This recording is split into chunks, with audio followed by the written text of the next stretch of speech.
나눌 말씀은 침묵으로 여리고를 무너뜨리다, 침묵으로 여리고를 무너뜨리다라는 제목을 가지고 함께 은혜를 나누려고 합니다.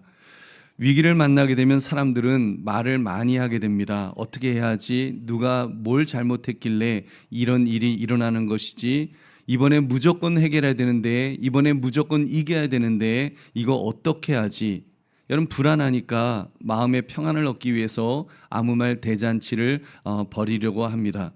근데 오늘 본문을 보면 하나님께서 가장 큰 싸움을 앞에 둔 여호수아에게 말하지 마라, 입을 열지 마라, 침묵해라, 이런 명령을 하셨습니다. 거대한 성 여리고 앞에서 지금 전쟁을 앞에 두고 있는데 침묵하라 하시니까 이게 쉽게 이해가 잘 안 됩니다. 여러분, 전쟁을 앞에 두면 군인들에게 할 수 있다, 하면 된다, 해보자 이러면서 으쌰으쌰 해도 이게 전쟁에 나가서 승리할까 말까인데, 이게 지금 침묵하라 하시니까, 이게 무슨 장례식도 아니고 침묵하라 하시니까 이게 얼마나 답답한 노릇이었을까요? 근데 사실은 이 낯선 명령 속에 놀라운 승리의 비결이 숨겨져 있습니다. 그러므로 오늘 말씀, 침묵으로 여리고를 무너뜨리다, 침묵으로 여리고를 무너뜨리다, 이 제목을 가지고 여러분, 위기 앞에서 어떻게 살아야 할 것인가를 살피시는 이 시간 되시기를 주님의 이름으로 축원합니다. 우리가 세 가지를 살펴보겠습니다. 첫 번째로, 하나님은 먼저 승리를 선포해 주십니다. 승리를 선포해 주시는 하나님. 여러분, 우리가 삶이 막히게 되면 우리는 마음부터 요동치기 시작합니다. 길이 안 보이니까 말이 거칠어집니다. 관계가 막히니까 의심이 커지게 됩니다. 경제가 막히게 되면 불안에 휩싸이게 되죠. 그리고 어느 순간 기도를 한다고 하면서 이런 말을 하게 됩니다. 주님, 이 문제가 진짜 풀릴 수 있는 것입니까? 아니, 주님, 이 싸움을 진짜 이길 수 있을까요? 여러분, 의심에 사로잡히게 되는 것입니다. 우리도 마찬가지죠. 여리고 같은 현실을 만나면 먼저 보이는 것은 성벽일 것입니다.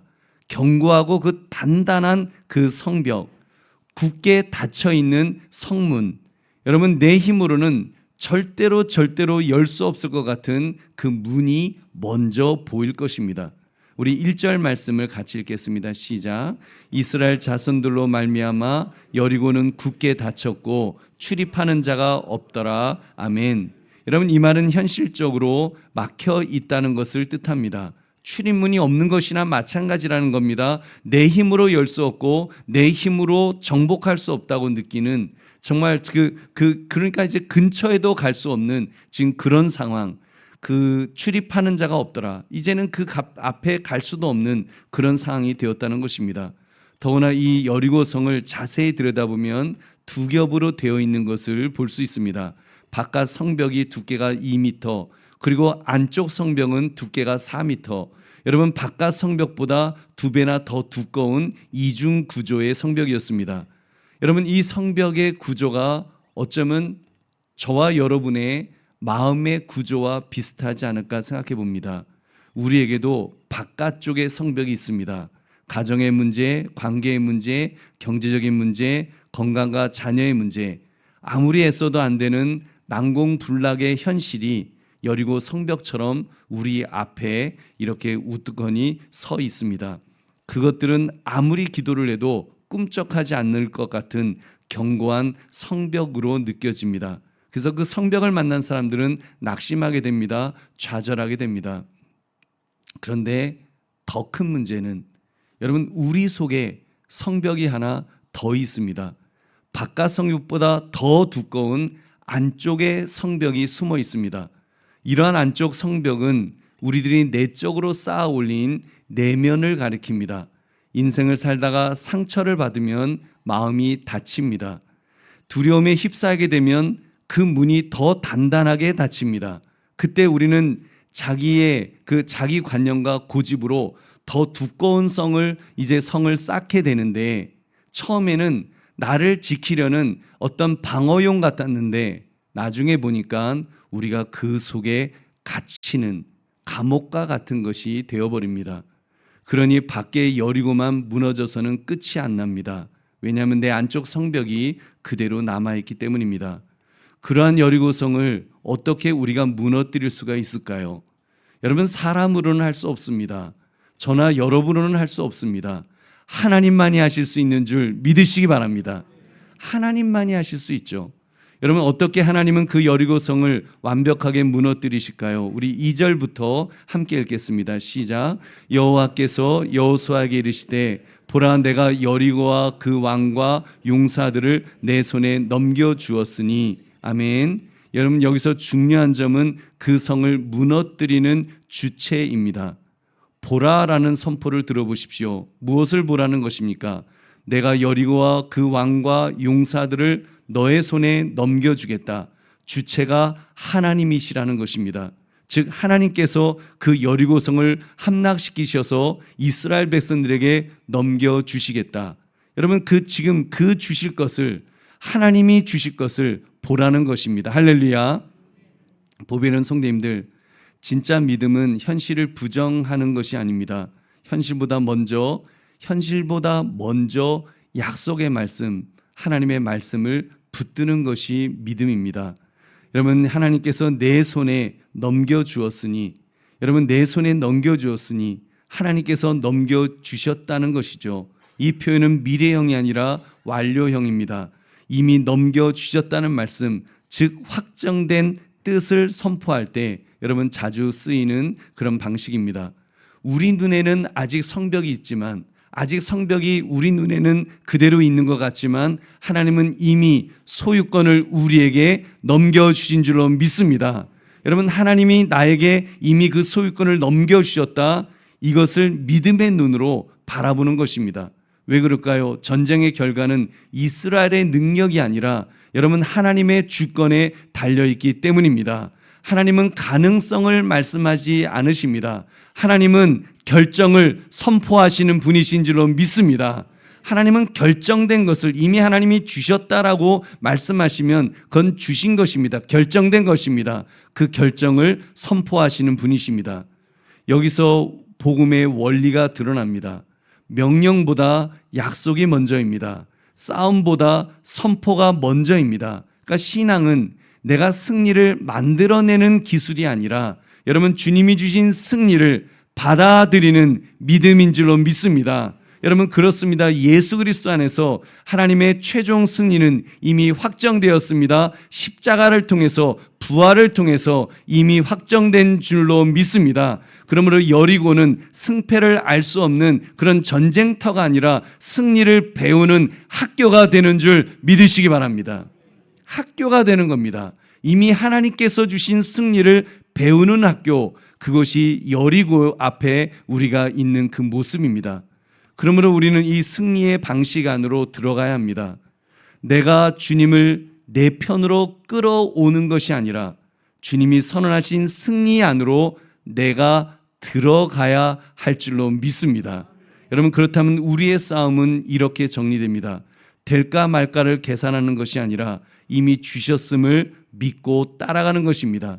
그렇기 때문에 질문 자체가 바뀌어야 됩니다. 이길 수 있나요? 라고 묻는 것이 아니라 주님이 이미 주신 승리의 길을 내가 지금 걷고 있는가, 승리의 길을 내가 지금 걸어가고 있는가, 그것을 자문해야 될 줄로 믿습니다. 여러분, 이 방식을 내 삶에 적용해 봅시다. 우리의 인간적인 생각은 다쳤다고 느껴지면 막 더 세게 밀어붙이려고 하죠. 말로 이기려고 하고요, 논리로 이기려고 하고요, 감정으로 이기려 합니다. 그러나 주님의 방식은 여리고 앞에서 먼저 선포하셨습니다. 보라, 내가 이미 너희에게 넘겨주었다. 이미 넘겨주었다. 하나님께서 선포하십니다. 그래서 이 말씀이 들리게 되면 우리의 태도가 바뀌게 될 것입니다. 불안이 주인이 아니라 말씀이, 하나님의 약속의 말씀이 주인으로 우리 마음에 자리 잡게 됩니다. 그럼 변화가 일어날 것입니다. 상황이 불리해지고 관계가 껄끄러워지면 우리는 내가 살아남아야 한다는 생존 본능에 붙들려서 그렇게 막 그 신앙을 삶의 도구로까지 막 이렇게 전락하게 되지만, 여러분, 그러기 때문에 우리는 먼저 하나님의 약속의 말씀을 붙드는 그 결단이 필요합니다. 내가 먼저 하나님의 약속을 붙드는 거. 왜냐하면 하나님이 먼저 말씀하셨기 때문에 내가, 여러분, 너희가가 아닙니다. 우리 보고 하나님께서 너희 어떻게 해라 이렇게 말씀하는 것이 아니라는 말입니다. 하나님께서 말씀하였습니다. 내가 하겠다. 하나님이 하시겠다. 여러분, 차 목사가 하겠다, 여러분이 하겠다가 아니라 하나님께서 하시겠다라고 말씀하십니다. 하나님의 주권으로, 나의 주권으로 너희에게 넘겼노라. 여러분, 하나님께서 소유권을 넘기신 줄로 믿습니다. 그것을 믿음으로 받아들이시기를 주의 이름으로 축원합니다. 그렇습니다. 문제는 숨기면 독이 되지만 말씀 앞에 가져오면 길이 됩니다. 여리고처럼 굳게 닫힌 문제도 하나님을 붙들면 하나님께서 길을 열어주실 줄로 믿습니다. 이런 문제는 길을 막는 장애물이 아니고 문제는 하나님께로 돌아가게 하는 지름길이 될 수 있는 줄 믿으시기 바랍니다. 여러분, 문제가 오히려 하나님께로 가까이 갈 수 있는 지름길이 될 수 있습니다.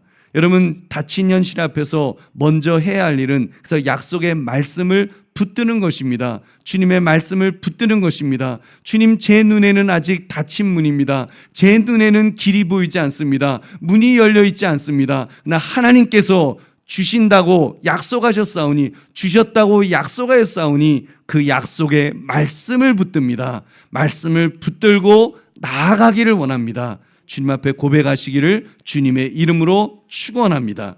그러므로 하나님은 승리를 먼저 선포하시는 분이심을 깨달아서 여러분, 담대하게 믿음으로 붙드시기를 주님의 이름으로 축원합니다. 두 번째, 하나님은 예배를 통해서 우리를 다시 세워주십니다. 예배를 통해서 세워주시는 하나님. 여러분, 삶이 막히면 사람은 본능적으로 방법을 막 찾게 되죠. 길이 안 보이면 더 빠르게 움직이게 됩니다.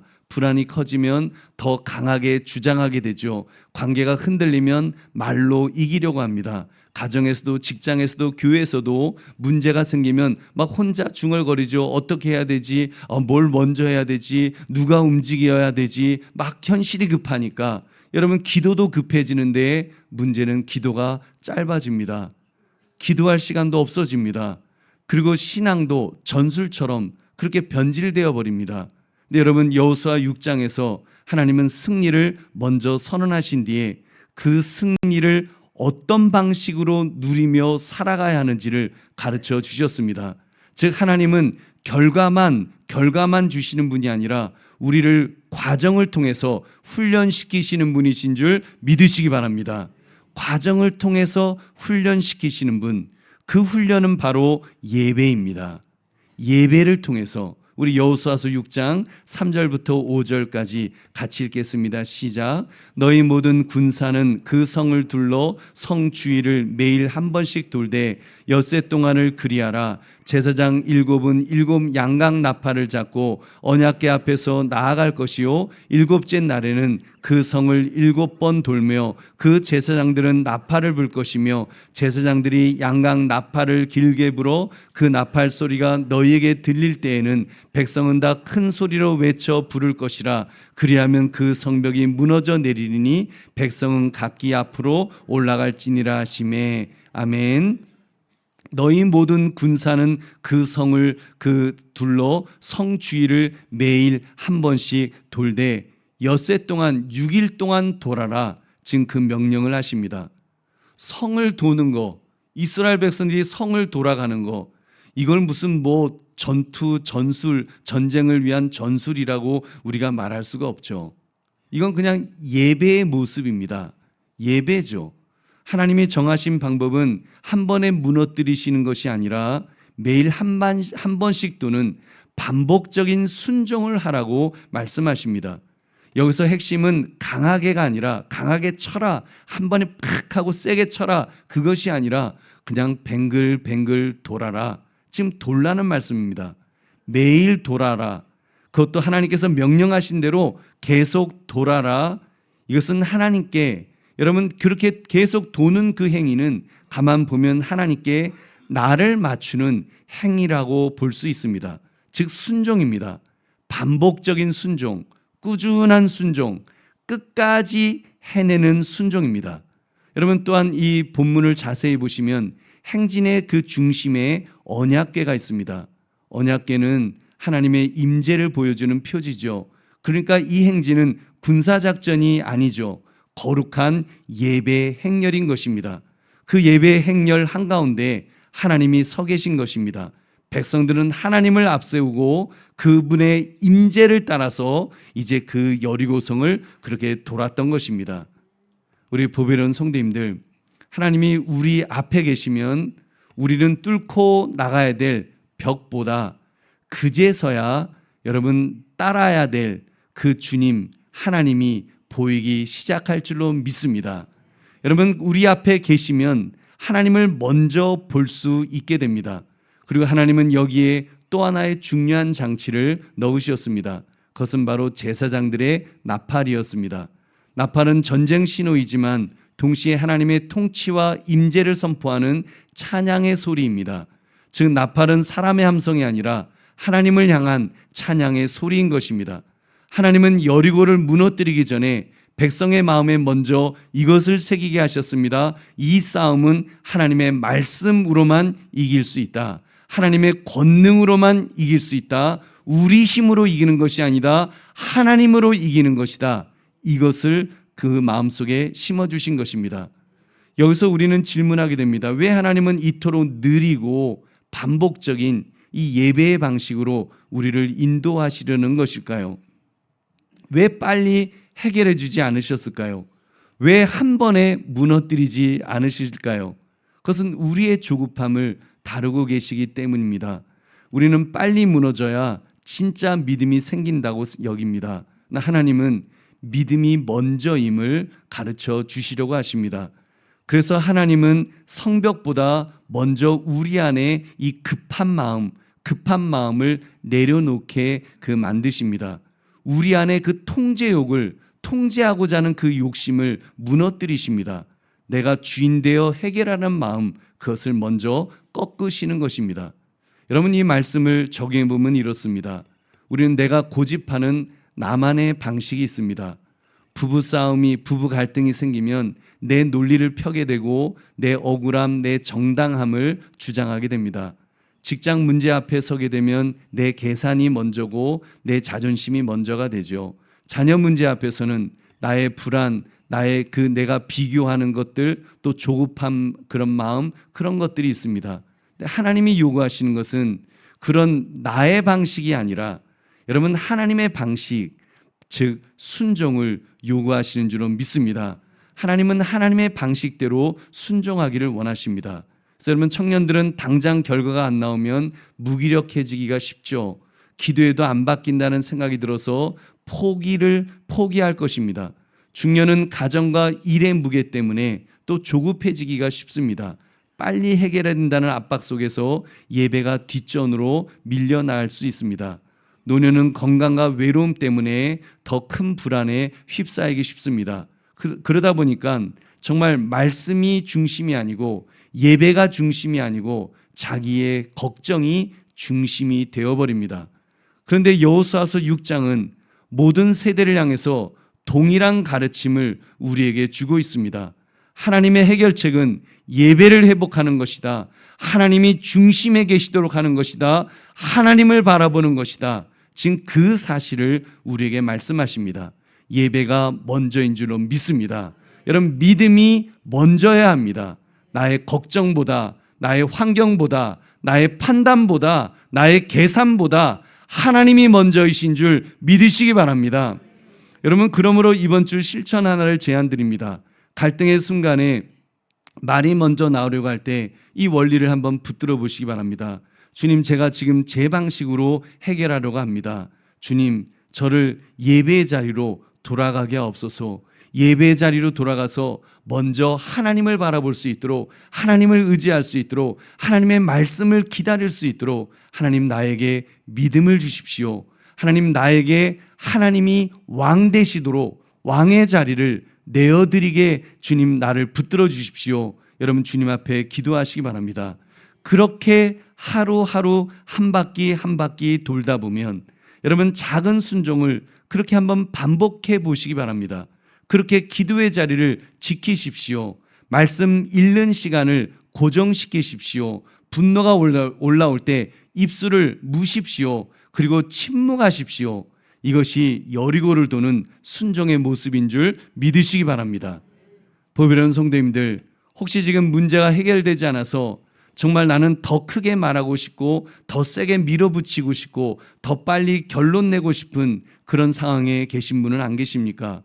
혹시 지금 하나님을 찾고 있다가 하면서도 사실은 내 방식으로 성을 무너뜨리려는 조급함이 더 앞서는 분은 안 계십니까? 그렇다면 오늘 하나님이 우리를 부르시는 길은 하나님의 성벽을 치기 전에 그 성벽을 치기 전에 여러분 그 여리고 성의 성벽을 치기 전에 먼저 예배를 회복하라고 주님은 말씀하십니다. 예배를 회복해라. 하나님을 바라봐라. 하나님을 붙들어라. 약속의 말씀을 기다려라. 여러분 주님이 말씀하십니다. 그러므로 우리의 삶의 무엇보다도 온전한 예배가 먼저 회복되시기를 주님의 이름으로 축원합니다. 세 번째로 하나님께서 외치라 하셨을 때에 그때 여리고가 무너졌습니다. 여러분 처음에 침묵하라 하셨을 때 얼마나 그 불안했을까요? 우리 6장 10절 말씀 같이 읽겠습니다. 시작. 여호수아가 백성에게 명령하여 이르되 너희 입에서 아무 말도 내지 말라. 그리하다가 내가 너희에게 명령하여 외치라 하는 날에 외칠지니라 하고. 아멘. 너희는 외치지 말며 너희 음성을 들리게 하지 말며 너희 입에서 아무 말도 내지 마라. 침묵해라. 침묵하며 기다리는 시간, 그 시간이 길어질 때 여러분 마음이 지쳐갔을 것입니다.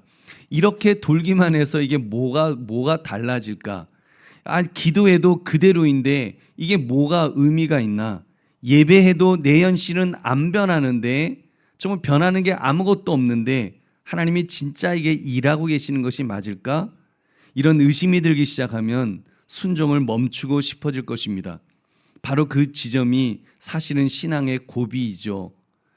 여러분, 그러나 그 고비를 이기는 방법 다른 거 뭐 있겠습니까? 그래도 인내해야죠. 참고 기다려야죠. 믿음으로 정말 기도하며 기대하며 기다려야죠. 기다리다 보면 여러분 아니나 다를까 6장 16절 보니까 갑작스럽게 이제 분위기가 바뀌었습니다. 우리 16절 말씀 같이 읽겠습니다. 시작. 7번째 제사장들이 나팔을 불 때 여호수아가 백성에게 이르되 외치라. 여호와께서 너희에게 이 성을 주셨느니라. 아멘. 자, 이 구절에서는 이제 외치라는 명령이 나옵니다. 이 외침은 사람을 향한 소리가 아니라 하나님께 드리는 기도를 말하는 것입니다. 이 외침은 분노의 폭발이 아니라 믿음의 선포입니다. 이 외침은 내가 이긴다는 것이 아니라 여호와께서 승리케 하셨다는 그 신앙의 고백인 줄로 믿습니다. 보배로운 성도님들, 하나님은 침묵을 명하실 때가 있고 또한 외침을 명하실 때가 있습니다. 침묵은 내 입술의 주인을 바꾸는 시간입니다. 하나님이 주인이시기 때문에 이제는 주인이 말씀하실 때까지 나는 입을 다물겠습니다. 주인의 입만 바라보겠습니다. 입술만 바라보겠습니다. 그런 시간입니다. 그러나 외침은 내 입술의 방향을 바꾸는 시간입니다. 하나님이 외치라 하시니까 이제는 소리를 지르는 것이죠. 침묵이 나를 꺾는 은혜라면 여러분 외침은 주님을 높이는 은혜인 줄로 믿습니다. 여기서 우리는 중요한 진리를 발견합니다. 우리가 입을 열어야 할 때는 내가 하고 싶은 말을 할 때가 아니라 하나님이 시키시는 말을 할 때인 줄로 믿습니다. 성도가 입을 열 때는 하나님이 하라고 하시는 말씀, 그 말씀을 할 때인 줄 믿으시기 바랍니다. 우리 입술은 원래 원망과 판단을 말하기 쉽지만 하나님은 찬양과 고백으로 우리를 다시 거룩하게 만드십니다. 즉 여리고 전쟁은 성벽만 무너뜨리신 것이 아니라 우리를 거룩하게 만드시는 전인격적 변화의 사건인 줄 믿으시기 바랍니다. 하나님은 언제나 그렇게 일하십니다. 상황을 바꾸기 전에 사람을 바꾸십니다. 우리를 바꿔주십니다. 사건을 해결하기 전에 사람의 중심을 돌이켜 놓으십니다. 그렇기 때문에 마지막 외침은 결국 이것이어야 됩니다. 할렐루야, 전능하신 하나님이 통치하신다. 하나님이 다스리신다. 하나님이 나를 책임져 주신다. 나를 지배하신다라는 이 고백 말입니다. 그러므로 주님은 우리에게 외치라 하실 때 그 외침의 목적을 분명히 하셨습니다. 여호와께서 이 성을 주셨느니라. 하나님께서 여리고성을 너희에게 주셨다. 하나님이 주셨다라고 말씀하십니다. 성을 취하게 하는 주체가 너희가 아니라 하나님이심을 밝히신 것입니다. 너의 능력이 아니라 이스라엘 백성의 능력이 아니라 하나님의 권능이라는 것을 분명히 하신 것입니다. 여러분, 이 말씀을 가지고 여러분의 삶에 적용해 보십시오. 여러분의 가정에 문제가 생겼을 때 우리는 이렇게 말하려고 합니다. 나는 옳은데 너는 왜 그 모양이냐. 그렇게 남 탓부터 우리는 하려고 합니다. 근데 하나님은 그런 우리를 침묵하게 만드십니다. 그리고 침묵을 통해서 우리의 교만을 먼저 드러내시죠. 그리고 외치는데 이런 외침으로 바뀌어야 합니다. 주님, 제가 틀렸습니다. 주님, 제가 회개합니다. 주님, 주님께 맡겨드리겠습니다. 주님, 이 문제도 주님이 해결해 주실 줄로 믿습니다. 주님께 맡겨드리는 고백, 주님께서 외치라 하시는 고백은 바로 이런 고백인 줄 믿으시기 바랍니다. 보배로운 성님들, 주님은 오늘도 침묵으로 우리를 다듬으실 뿐 아니라 마침내 믿음으로 외치도록 우리를 세우시는 분이십니다. 그 외침 앞에서 무너져야 될 것은 무너질 줄로 믿습니다. 무너져야 될 것은 무너질 것입니다. 무너지는데 그냥 여리고 성만 무너지는 것이 아니라 여러분, 나의 죄악된 것들이 먼저 그 안에서 무너져야 될 줄로 믿습니다. 그러면 마지막 외치라 하실 때 여리고가 무너졌던 것처럼 주님의 권능을 의지하여 여러분 믿음으로 승리하시기를 주님의 이름으로 축원합니다. 이제 말씀을 맺습니다. 여리고는 말로 무너진 성이 아닙니다. 침묵이 있었습니다. 6일 동안 침묵이 있었습니다. 그 여리고성을 돌도록 아무도 말하지 않았습니다. 7째 날에는 7번 돌도록 침묵이 있었습니다. 사람들의 발자국 소리밖에 없었습니다. 간혹 나팔 소리가 들렸을까요? 그 사람들의 발자국 소리밖에 없는, 정말 기침 소리도 제대로 나지 않는 그 어떤 그 적막 또는 그 긴장, 얼마나 그 긴장되는 순간일까요? 정말 그 침묵의 시간이, 적들이 칼을 들고 창을 들고 있는데 주변에서는 자기들을 언제 공격할지 모르는, 언제 죽일지 모르는 그 상황에서 정말 침묵하면서 그 성을 돌고 있을 때 얼마나 그 긴장되고 긴장되는 그 시간이 있었을까요? 여러분, 그들은 약속을 붙들고 하나님의 약속을 붙들고서 침묵으로 예배하며 걷다가 주께서 외치라 하실 때 외쳤는데 성이 무너진 줄로 믿습니다. 그 성이 그렇게 함락된 것입니다. 주님께서 주님의 힘으로 그 성을 무너뜨려 주셨습니다. 그런데 이제 여러분, 나의 말재주로 싸우려 하지 맙시다. 가정에서 나의 말재주로 내가 이기려고 하지 맙시다. 교회에서 또는 내 마음속에서도 내 말재주로 이기려는 습관부터 여러분 우리 다 내려놓읍시다. 주님이 명하신 만큼 여러분 순종합시다. 주님께서 돌라고 하시면 돕시다. 순종함으로 돌아야 합니다. 오늘만 도는 것이 아니라 내일도 모레도 여러분 하나님께서 명령하신 대로 그렇게 도는 것입니다. 멈추지 말고 도는 것입니다. 기도로 도는 것입니다. 순종으로 도는 것입니다. 끝까지 돕시다. 주님께서 액션을 취하라고 명령하실 때까지 우리는 순종하며 돌아야 될 줄로 믿습니다. 그럼 주님께서 주님의 능력으로 무너뜨려 주실 줄로 믿습니다. 해결해 주실 줄로 믿습니다. 그때는 밖에 여리고도 무너지겠지만 내 안에 여리고도 함께 무너질 줄로 믿습니다. 하나님께서 우리를 단단한 사람으로, 우리를 성숙한 사람으로 그렇게 만들어 주실 줄로 믿습니다. 그러므로 침묵으로 여리고를 무너뜨리다, 이 제목처럼 내 힘이 아닌 하나님의 권능만을 의지하며 순종함으로 승리하시는 우리 모두가 되시기를 주님의 이름으로 축원합니다. 우리 기도하겠습니다. 말씀 생각하시면서 하나님, 그렇게 침묵으로 여리고 성이 무너진 것처럼 주여 나도 침묵하기를 원합니다. 주님 앞에 침묵하며 주님 앞에 모든 것을 다 내어 맡기면서 주여 주님이 하시는 것을 기대하며 믿음으로 살게 해달라고 우리 주님 앞에 기도하겠습니다. 하나님